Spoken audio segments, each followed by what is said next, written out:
Okay, so wellness at work. This is an exploding issue. I think you're going to hear more and more of this phrase, this term, and it's important. It's, listen, I've said before, where you work is unbelievably important to the why you work.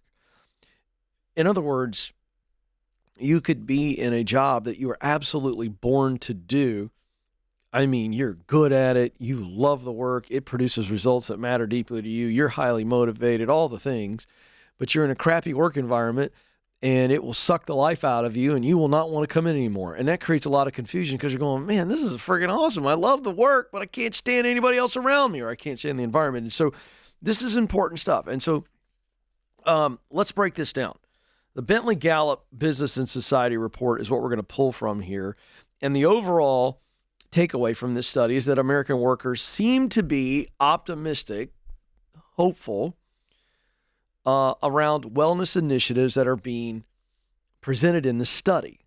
Now, these are all, in many ways, adopted already in the American workforce, some more than others. So basically, workers were asked to rate the potential impact of 6 different wellness initiatives. And the top 3, based on extremely and somewhat positive ratings, are 4-day work week. 77% said they thought that was a great wellness initiative. 74% said providing mental health days. And 73% said limiting the amount of work employees are expected to perform outside of work hours. So those were the top 3.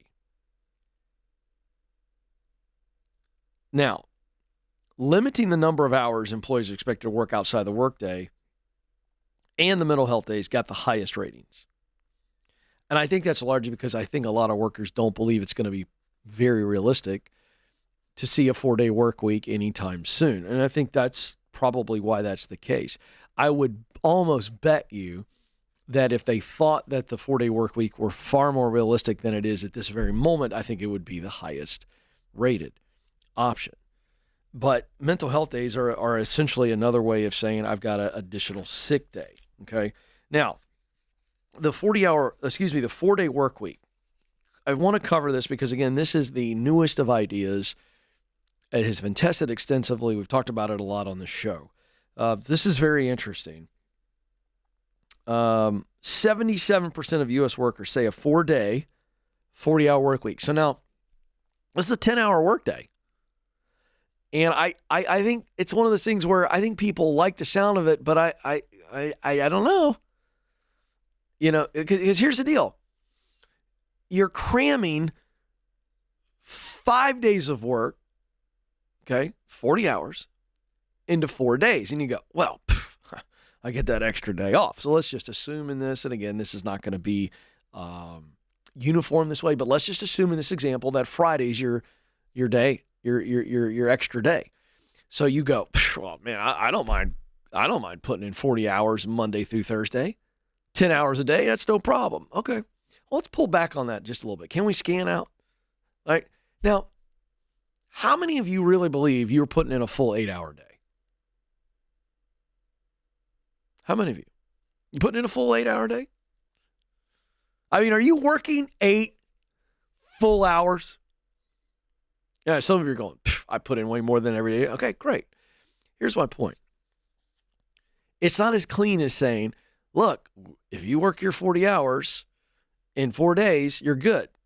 Because what we're seeing is, watch this, burnout is slightly higher among those working 4 days per week in the studies that they've been doing. So you take people that have been working 5 days a week, put them into 4 days a week, and the burnout is slightly higher. Why? Because they got less time to do it. You say, well, they're putting in the 40 hours. No, they got 4 days. All the meetings are there. So if efficiencies aren't baked into this, the data's saying the burnout is higher. So it's not that clean.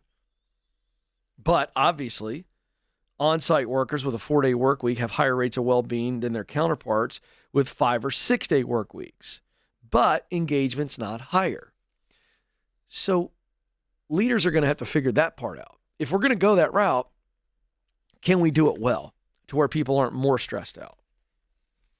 But let's set the the environment here and why I'm talking about this. When you look at the well-being data, and we could just call this, if we'd like, happiness. We could call this happiness. The U.S. is in the midst of a happiness crisis. Only 51% of U.S. adults are classified as thriving in Gallup's Life Evaluation Index. So what Gallup has done for many, many years is they have multiple areas by which they poll people and they pull data that lead to this index. And only 51% of Americans are considered thriving. 5.6% of adults evaluate their lives poorly enough to be considered suffering. This is the highest rate since they started this index in this survey in 2008. Thriving, suffering. So it begs the question, would you consider yourself as thriving? That's on one end. Would you consider yourself as suffering? These are opposite ends of the spectrum. And if you look at the data, so it begs the question, and it's not here in this article in front of me, I need to go dig into this. But if we have 51% say they're thriving, and let's just round up to 6% say they're suffering, then what's in between? Oof. Now you get to pick another adjective.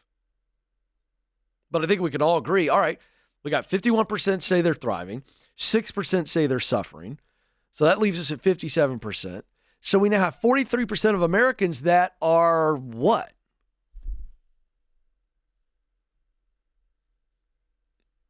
Medicating? Languishing? Distracting? Hibernating? Quiet quitting? Folks, you get the point here. We could go on and on and on with going, okay, whoa, what's happening? Now, the reason I think that's important is because this piece of data, only 25% of American employees strongly agree that their employer cares about their overall well-being.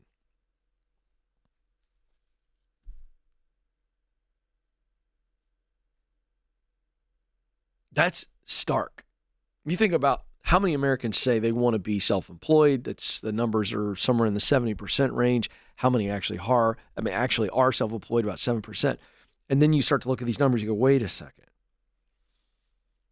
43% of Americans are just languishing. They're not thriving. They're not suffering.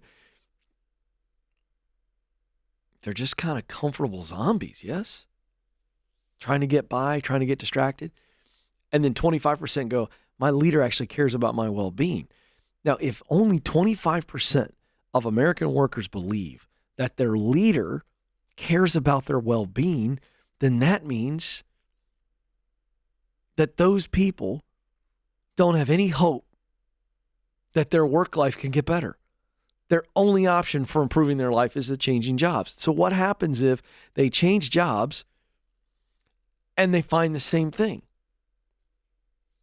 So we're talking about millions and millions and millions of Americans who don't believe their leader cares about their life.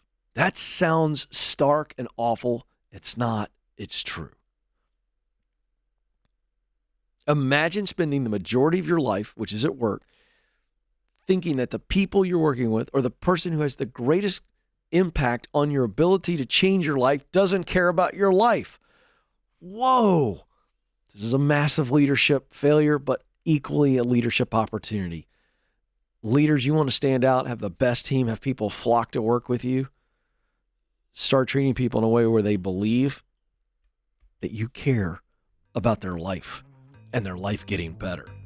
That's the difference maker.